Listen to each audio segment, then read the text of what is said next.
this one are won outside of the courtroom.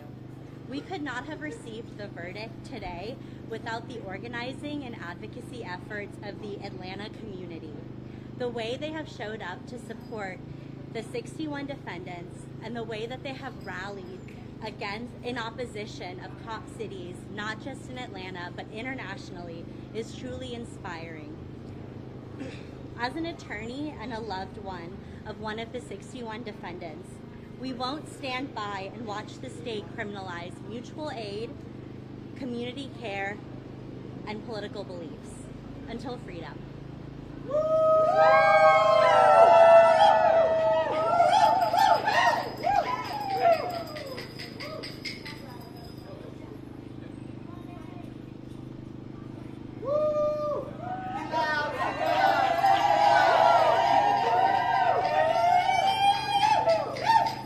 My name is Marlon Kautz. I am a representative of the Atlanta Solidarity Fund, and I am also one of the defendants in the Cop City RICO case.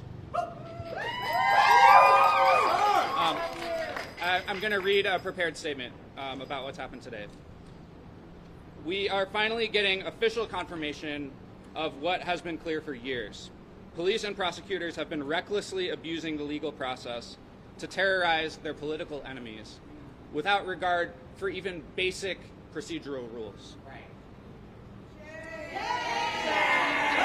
The courts have been forced to acknowledge the defects of this case, but the story is far from over. It is not enough to watch the state flail and stumble in their arguments. It's not enough to see this prosecution failing. These defendants need accountability from the police, from prosecutors, and the politicians who have conspired to bring these false charges against us. Accountability! Yeah! Accountability! And it's not just us. Jack Mazurak needs this accountability. Right! Tortuguita and their family need this accountability. Yes! The public, broadly, needs accountability. Officials need to be investigated. Officers need to be fired. That's right! Careers ended. Elections lost. Okay. Because if Brian Kemp, Chris Carr, if Andre Dickens, Georgia State Patrol, Atlanta Police Department think they can get away with what they've attempted here, they will do it again and again. Amen. They will bring terrorism charges. They will bring RICO charges against police accountability activists, against immigrant rights activists. Now more than ever, we must prevent this. Some civil suits for malicious prosecution have already been filed, and we expect many more. Tortuguita's family continues to pursue their wrongful death investigation. We look forward to these cases winning in court, but more importantly, to uncovering the full scope of the conspiracy against free expression and dissent. Yes, sir. To be clear, this is not the end of this case, but it is the beginning of the end for the organized criminal enterprise which has caused untold damage to activists, communities, to democracy itself. All to build Cop City. We will not stop now.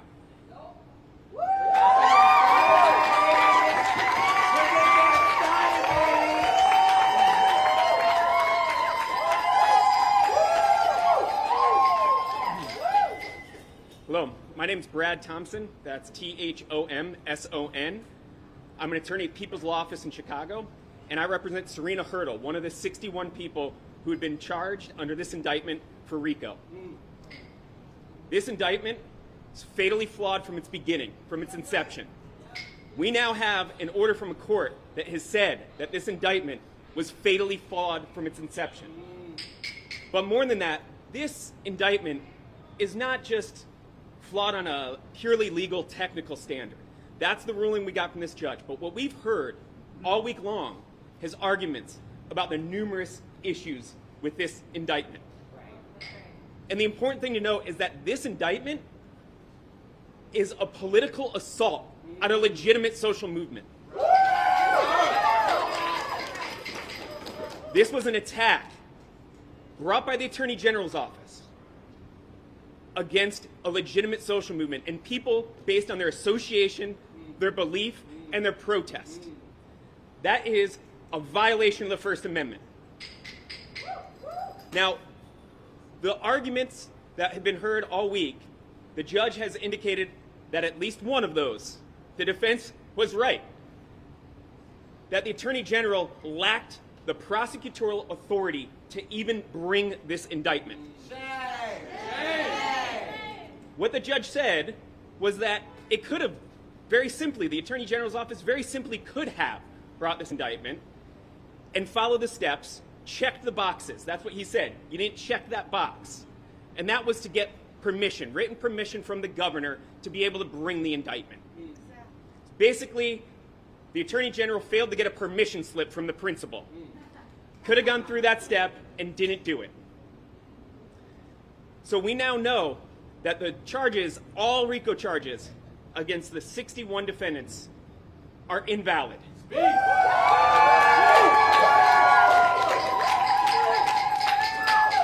And that means that all charges will be being dismissed against 56 of the defendants. There are 5 more defendants that are facing domestic terrorism charges, and those charges are under review as well. We just heard argument this morning identifying the flaws with the very statute there. So that's a question as to whether even this domestic terrorism statute itself is lawful, whether that's constitutional. So what we have is a statute itself that potentially violates the Constitution.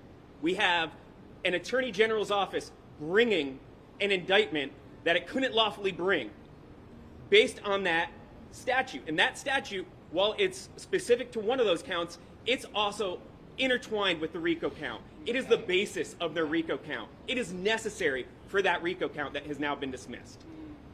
And it's important to note that this is a significant victory, not just for the 61 defendants here, not just for my client, not for all the other individuals, but for everybody. This is an important political legal victory because this tells the state you can't go and attack a legitimate social movement. You can't use the law to criminalize protected speech, to criminalize a broad-based popular social movement.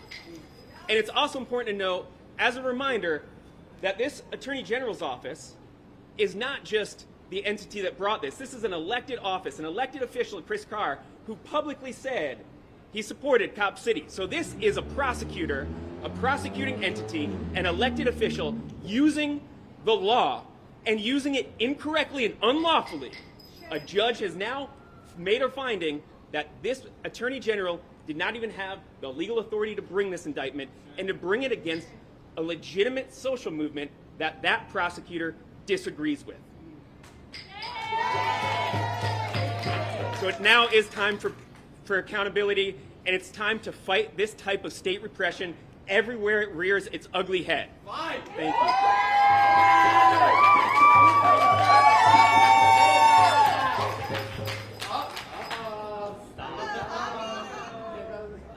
Hi everyone, my name is Javier Dejanon, that's Xavier, his last name Dejanon, and I had the privilege of representing former defendant Jamie Marsicano in I wanted to, and I'm an attorney based in North Carolina, but I work across the South, and I wanted to echo what Brad Thompson mentioned about this national problem.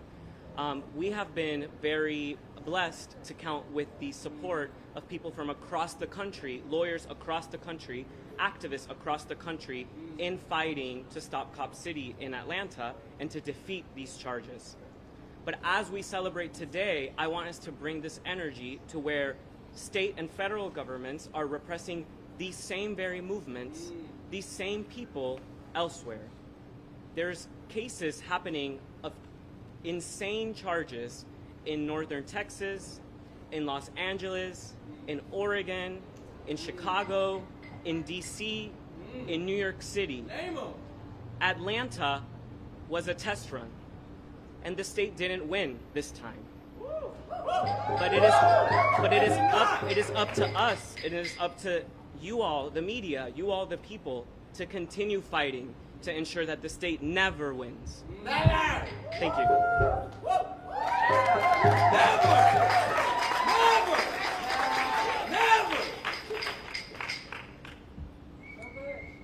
My name is Brent Lyman, and I'm speaking on behalf of Fire Amp Movement Defense. The Cop City case is doomed. The motions will continue. Appeals, delays, and appearances could stretch into next spring. Some version of this case will likely stumble on, maybe under a new indictment, maybe with a shuffled list of defendants, maybe with fresh breakthroughs from Homeland Security or the GBI. However it unfolds, it will drag on far longer than it should. Why does the Attorney General's office keep sacrificing two powerful lackeys to this house of horrors? Every path forward carries its own risks. We shouldn't have to remind you that Cop City, beyond its stated aims, has become a rallying point and a money grab for industry, consulting, finance, real estate, and grift in Georgia. We shouldn't have to remind you that the Atlanta Police Foundation, the so-called Community Stakeholders Advisory Committee, local law enforcement, and corporate interests colluded. They created encrypted chats. They held secret meetings closed to observers. They coordinated against the residents of the city. They circulated protest photos from far-right sources. They joked about the sexuality and gender of those they arrested. We shouldn't have to remind you that $110 million they raised only covers phase one. That future funding remains uncertain. That hardly matters because the chief beneficiaries will have already cashed out, moved up, and moved on. We shouldn't have to remind you that the largest media outlets in the country are owned by donors to the Police Foundation. The Police Foundation receives funding from top contractors, and those contractors donate heavily to the governor's campaign. That governor controls the mayor's finances, and that mayor meets with wealthy elites at the Rotary Club. This web of interests forms a near-perfect circle of plunder. And on behalf of this circle, police assemble. They assemble to do what they exist to do: repress, contain, and crush anything that challenges the status quo, the law and order that governs our society. This is why John Fowler and Haley Dixon have endured this long, and why they may continue to endure. This is why they've been called month after month to pursue the most convoluted case in Georgia's history, the Cop City RICO. The prosecution serves a political function for the interests outlined above. Without the case, without the spectacle, without the house arrests and surveillance, the raids and the tear gas, the rounds up and the killing of Tortuguita, the scam might have collapsed. The people, hundreds of thousands across Atlanta and millions more across the country, might have defeated the project and the machine behind it. They were right to oppose it. We were right. And who can doubt it now? The horrors we predicted have come to pass. Federal agents now stalk communities from coast to coast, masked and unnamed, snatching people from buses, farms, kitchens, and churches. We can argue now that we were wrong to resist. Who can argue now that we were wrong to resist the endless expansion of police power? Now that Trump commands them, now that they are his police, the very people who helped lay the groundwork now scramble to distance themselves from his orders, his camps, his federal troop deployments, but they built the logistics. They funded the training centers, they expanded the surveillance. Liberal governments like Atlanta's helped pave the way for the descent of our country into autocracy. This is what cannot be said. This is what the trial is designed to hide. Behind the smiles, the hand-wringing, the appeals to civility and democracy lies a financial alliance, a profitable collusion, a criminal conspiracy. The real racket is not the protesters, it's the state.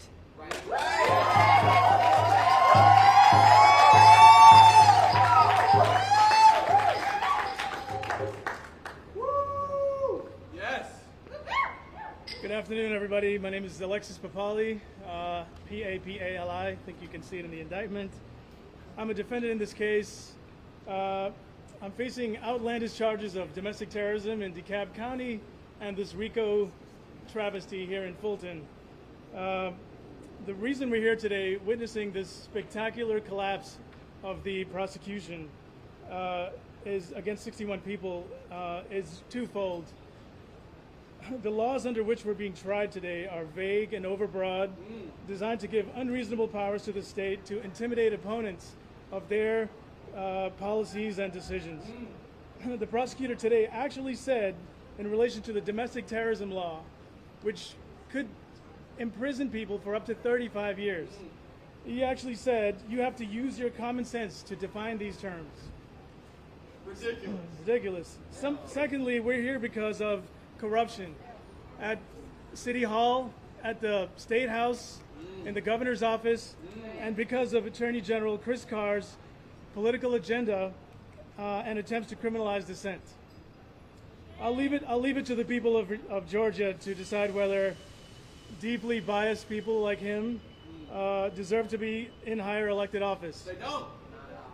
But I will say this case demonstrates the dangers of narrowly limiting what kind of political speech and activity is permissible in a democratic society. This deeply flawed indictment should be read by every law student as an object lesson on how not to practice law. On the other hand, people everywhere standing up for their rights should pay close attention to how a collective defense among the defendants and strong solidarity of a loving community Yes, sir. Yes, sir. can overcome political repression and extreme abuses of the legal system. Lastly, I want to say that while we had to deal with jail, the tarnishing of our reputations, legal costs, loss of jobs and housing, etc., we are privileged to have a strong support base. Yes, sir. In DeKalb County Jail, I met many people who had no legal support, no funds even for pen and paper from the commissary, or even any idea of why they were in jail or how long they would be there. Mass incarceration in horrific conditions is the real crime in our society, punishing millions of people simply for being poor or people of color. I hope this experience encourages all of us to use this spotlight to end this travesty and all political repression. Thank you. And maybe for Marlon too, or any of the defendants, are you guys concerned about what happens next? Because this will very likely be appealed by the state and could continue on. I just want your thoughts on what comes next for you guys. Hi, my name is Jamie Marsicano. I'm a soon-to-be former defendant on the RICO. Yeah. That's not my problem. That's the state's problem because this is being dismissed. Right. So if the state wants to go at another go, the power of the people will win again. You all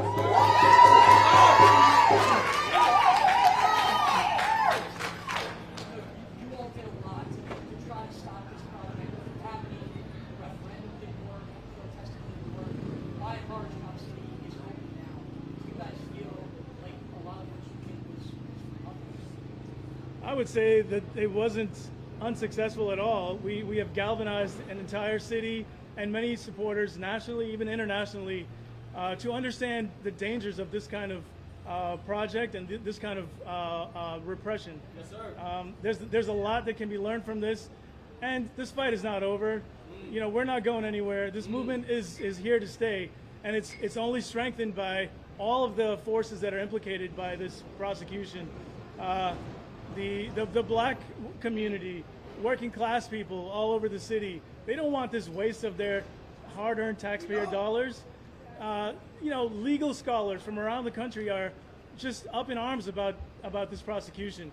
So there's a lot of support being galvanized to oppose how this project plays out. Anybody else want to weigh in here? Can I ask you another question right quick? Sir? Okay. Okay. I want to say something. My name is Lisa Baker. I am one of the plaintiffs in the lawsuit regarding the referendum. Me and some of my neighbors sued the city for our right to collect signatures for the referendum to enable a vote about that land.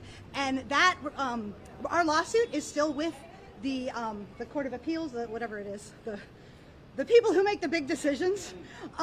We are still waiting for their decision. So that is not finalized. That land can still be taken back by the people. That vote can still happen, and that lease can still be repealed. The lease, the land is leased to the Atlanta Police Foundation, and that lease could be taken away at any time by the City Council or by the people of Atlanta when we win our appeal. Sorry, thank you so much. If people have continued questions, we can do interviews. If anybody wants to do a small interview to the side, we can do that. But we're going to wrap up the press conference. Thank you so much for coming.